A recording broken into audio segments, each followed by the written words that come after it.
You are listening to the Bonfires and Castles Podcast with Tiffany Apan, the place where fantasy, history, and other worlds collide to take you on a magical journey.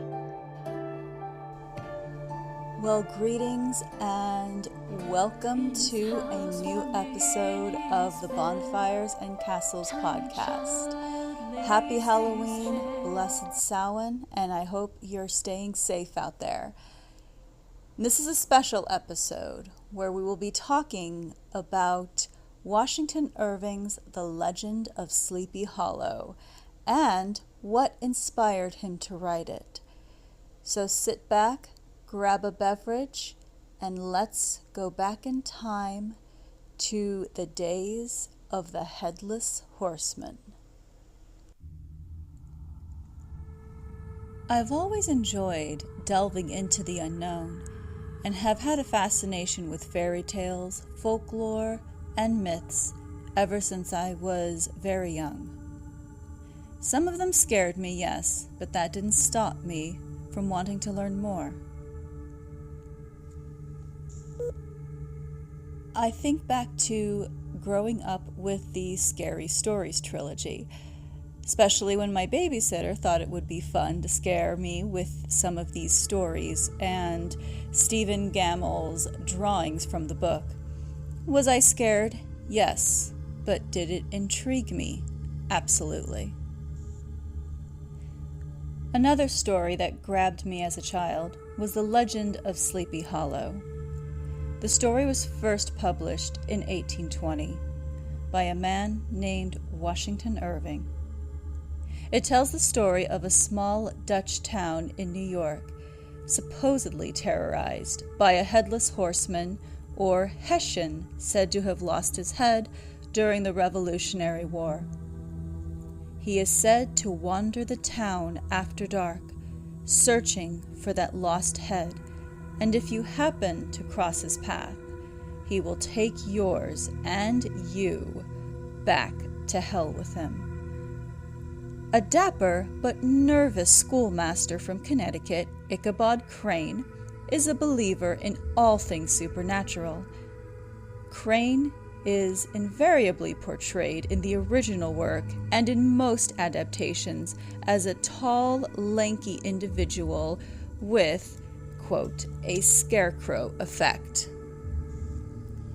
According to Irving's description, he was tall but exceedingly lank, with narrow shoulders, long arms and legs, hands that dangled a mile outside of his sleeves, feet that might have been served for shovels, and his whole frame most loosely hung together. His head was small and flat at the top, with huge ears, large green glassy eyes, and a long snipe nose, so that it looked like a weathercock perched upon his spindle neck to tell which way the wind blew. End quote. But he also described Ichabod as very personable and valuable to a town, which schoolmasters and schoolmarms often were. Crane eventually begins courting the heiress Katrina Van Tassel, a decision which angers another man by the name of Abraham Van Brunt, also known as Brom Bones, a local man who also wishes to marry Katrina. Despite Brom's efforts to humiliate or punish the schoolmaster, Ichabod remains steadfast, and neither contestant seems able to gain any advantage throughout this rivalry. Later, both men are invited to a harvest festival party at Van Tassel's, where Ichabod's social skills far outshine Brom's. After the party breaks up, Ichabod remains behind for a little time with the heiress, where it is supposed that he makes a marriage proposal to Katrina, but according to the narrator, quote, something, however, must have gone wrong, For he certainly sallied forth after no very great interval, with an air quite desolate and chap-falling," end quote, meaning that his proposal is refused, allegedly because her sole purpose in courting him was either to test or increase Brahm's desire for her. Therefore, Ichabod leaves the house with the air of one who had been sacking a hen roost rather than a fair lady's heart. After this most unfortunate encounter, Crane is headed home alone at night when the headless horseman appears and chases the schoolmaster. Ichabod flees with the headless horseman pursuing him, eventually crossing a bridge near the Dutch burial ground. Because the ghost is incapable of crossing this bridge, Ichabod assumes that he is safe. However, before Ichabod can react, the headless horseman throws his own severed head at him, knocking him from the back of his own horse and sending him, quote, tumbling headlong into the dust, end quote. The next morning, Ichabod's hat is found abandoned near the church bell bridge, and close beside it is a shattered pumpkin. Ichabod is never seen in Sleepy Hollow again, and it is therefore presumed that he has been spirited away by the headless horseman. Later, quote, an old farmer who had been down to New York on a visit several years after, and from whom this account of the ghostly adventure was received, end quote, suggests that Ichabod had been frightened by both the horseman and the anticipated anger of his, Ichabod's, current landlord into leaving the town forever, later to become a justice of the 10-pound court in a distant part of the country. Katrina marries Brom, who is said, quote, to look exceedingly knowing whenever the story of Ichabod was related, and always laughed heartily at the mention of the pumpkin, end quote. These events led some to suspect that Brom knew more about the matter than he chose to tell. Therefore, it can be assumed that Brom himself was the horseman, whose legend he took advantage of to rid himself of his rival. And this is a detail that Irving only hints at in the story, but it has led to some speculation and some interesting portrayals of this suggested theory in film and other forms of entertainment. But now, this brings us to where exactly did Washington Irving get the inspiration for this story, The Legend of Sleepy Hollow and the Headless Horseman, from? Well, it is said that in 1798, Washington Irving visited a small town called Tarrytown to escape an outbreak of yellow fever around his home in New York City. This area was filled with folk tales, as it was already inhabited for 2 centuries by Dutch colonists, and for generations before that by Native Americans, who also had their own stories of the supernatural. During the Revolutionary War, tales of ghosts and strange happenings began to rise up, especially with loyalists and patriots alike operating in the same area. It was not unusual for someone to disappear. One example is John Andre, a British officer who was complicit in the Benedict Arnold plot to hand over West Point. He was caught and executed just across the Hudson River, and it is said his spirit was quite restless Among the Dutch wheat farms that Irving traveled down into the larger district of Tarrytown, he met some of the characters, or at least the namesakes, of one of his most famous tales. Of course, that is the legend of Sleepy Hollow. Ichabod Crane, the story's said to be nervous yet dapper schoolteacher from Connecticut, was actually a combination of several different individuals, including a man named Ichabod from the New Jersey Cavalry, or any of the Cranes of Morristown, New Jersey, which was another place that Irving often visited. There were also several individuals by the name of Crane in New York City, who Irving also may have possibly been acquainted with. However, the most common view is that the character Ichabod Crane is someone with whom Irving served in the War of 1812. As for Ichabod Crane's romantic interest, Katrina Van Tassel, she appears to be based on two women known by Irving. Eleanor Van Tassel, whose married name was Brush, and Eleanor's aunt, Katrina Van Tassel, whose married name ended up being Ecker. It is also a possibility that Aunt Katrina might have also been one of the inspirations for the headless Hessian. It is said that it is very possible that Washington Irving did in fact base the character Katrina Van Tassel off of Eleanor the person, and partially by her Aunt Katrina.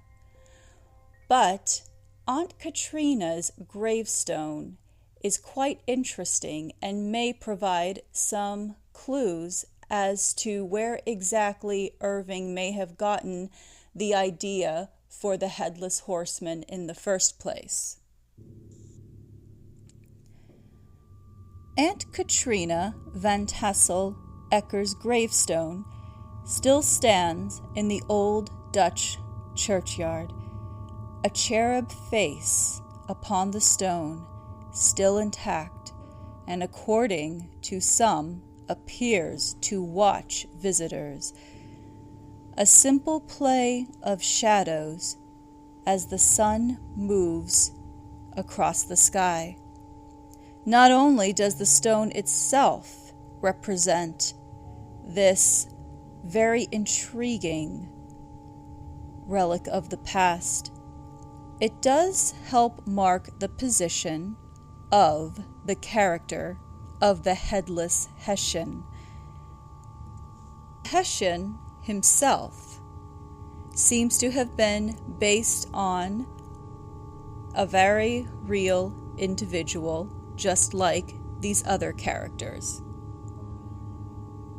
Inspiration for this nameless mercenary who occupies such a crucial role in Irving's tale is only very vaguely described by Irving as, quote, the ghost of a Hessian trooper whose head had been carried away by a cannonball in some nameless battle during the Revolutionary War, end quote. There is also the earliest form of a headless horseman, which comes in just after the 6th century, with a Celtic god of fertility. And it is said that this Celtic god of fertility preferred sacrifices in the form of decapitation. The stories slowly grew and changed to virtually eliminate all references of this Celtic god through the ages, instead They called this horseman the Dark Man, and the Dark Man eventually became the Dullahan. There are a few candidates as well for the Headless Hessian himself, specifically among the Hessian mercenaries that were fighting alongside the British and ransacking farms within the Dutch colonies. There is one account recorded by Major William Heath in his report after a brief holding action on November 1st, 1776, that a cannon had shot and taken off the head of one of their Hessian troopers and also, unfortunately, killed a horse. This Hessian was then brought to the old Dutch church and buried in an unmarked grave. And the reasoning for burying the Hessian in the unmarked grave is because Hessians were actually not very popular, both before and after the war, and also especially during the war. With the effect of martial law, feelings on the presence of Hessians were definitely very strong and very strongly negative among townsfolk. But along the east side of this cemetery, a plot was prepared, and this unfortunate Hessian soldier was laid to rest, far from his homeland and in a very, very hostile land. According to an article in Reliving History magazine, an article by Jeff Williamson, there is a small section on the Headless Horseman that says, quote, "The tale of the Headless Horseman has no stone to verify his position in the cemetery or even in real life. Irving, it seems, made his story the epitaph of a mercenary whose legendary martial skills in combat were secondary to what may have been an act of kindness in saving a little girl, an act that planted a seed of a rich work of literature on a bare patch of earth. Yet there is where the Headless Hessian reposes, unnamed, still longing for his lost head." End quote. So it is said that the same mercenary did in fact save a little girl from a burning building, while other mercenaries were ransacking the farmlands of this Dutch town. These are only a few possibilities of where Washington Irving may have gotten the characters for his very famous tale. But no matter where he got his inspiration from, the legend of Sleepy Hollow is still a tale that continues to haunt our minds this season as well as every season. The tale of a schoolmaster, his beautiful love interest, his masculine rival, and a headless specter that looms in the distance, threatening whoever may cross his path. I hope you enjoyed this installment of the Bonfires and Castles podcast. We will resume next week with some new episodes. Until then, happy Halloween, blessed Samhain, and please stay safe. Until next time, see you someplace in time. Mother looks out toward the sky as she hears the lullaby.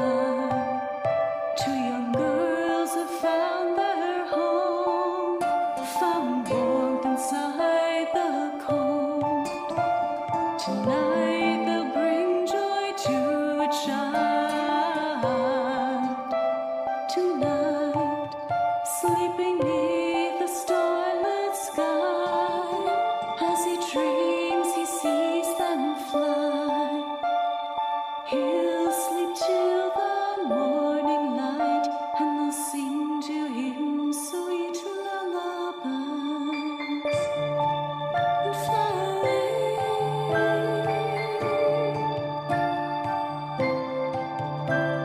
Sleep until the morning light. Beneath the starlit sky, sing the night wind's lullaby. Fly away. Sing